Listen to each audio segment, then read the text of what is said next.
The Critique of Pure Reason by Immanuel Kant. The Elements of Transcendentalism, page 19. Whatever the process and the means may be by which knowledge reaches its objects, there is one that reaches them directly and forms the ultimate material of all thought: intuition. This is possible only when the object is given, and the object can be given only to human beings at least, through a certain affection of the mind. This faculty (receptivity) of receiving representations according to the manner in which we are affected by objects is called sensibility. Objects, therefore, are given to us through our sensibility. Sensibility alone supplies us with intuitions. These intuitions become thought through the understanding, and hence arise conceptions. All thought, therefore, must, directly or indirectly, go back to intuitions, i.e., to our sensibility, because in no other way can objects be given to us. The effect produced by an object upon the faculty of representation, so far as we are affected by it, is called sensation. An intuition of an object by means of sensation is called empirical.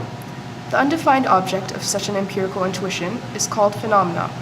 In a phenomena, I call that which corresponds to the sensation its matter, but that which causes the manifold matter of the phenomena to be perceived as arranged in a certain order, I call it form.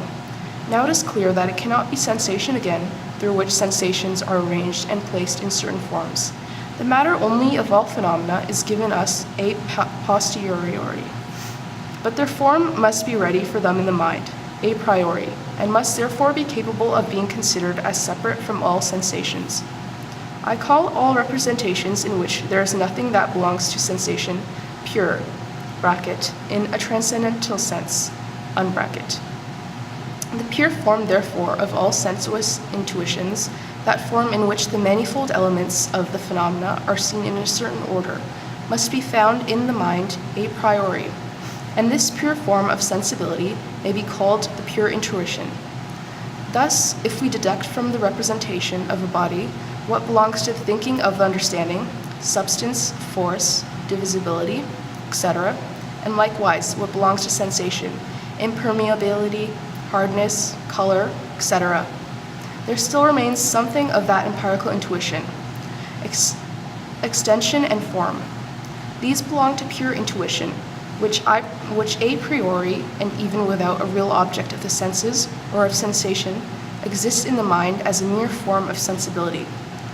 The science of all the principles of sensibility a priori I call transcendental aesthetic.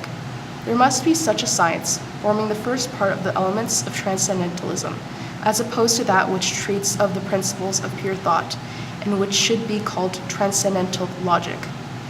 In transcendental aesthetic, therefore, we shall first isolate sensibility by separating everything which the understanding adds by means of its concepts, so that nothing remains but empirical intuition.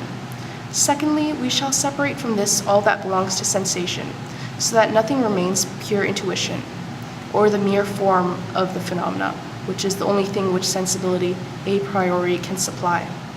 In the course of this investigation, it will appear that there are, as principles of a priori knowledge, two forms of sensuous intuitions, namely space and time.